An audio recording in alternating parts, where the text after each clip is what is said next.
दुनिया की सबसे बड़ी रॉबरी कौन सी है? ऐसी बहुत सारी बैंक डकैतियों के बारे में आपने सुना होगा जिसमें लाखों या करोड़ों रुपए की लूट हुई हो।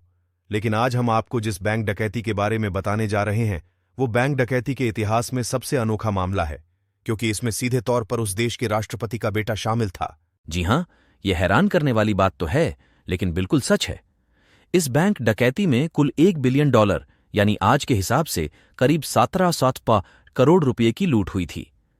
यह घटना इराक की है, जहां के केंद्रीय बैंक से इतनी भारी रकम की लूट हुई थी। इस घटना को 17 साल हो चुके हैं।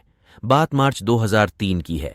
तब इराक के राष्ट्रपति सद्दाम हुसैन थे और अमेरिका से उनकी दुश्मनी तो जगजाहिर है।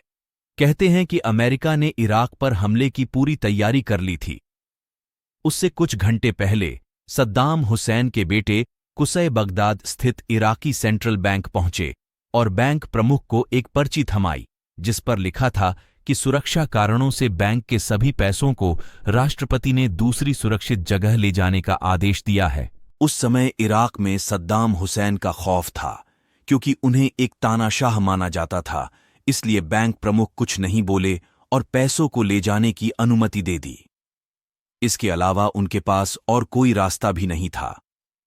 कहते हैं कि सद्दाम हुसैन के बेटे कुसै ने इराकी बैंक से इतने रुपए लूटे थे कि उन्हें ट्रकों में भर भर कर ले जाने पड़े थे। आपको जानकर हैरानी होगी कि लूट की रकम को ट्रकों में भरने में करीब 5 घंटे लग गए थे।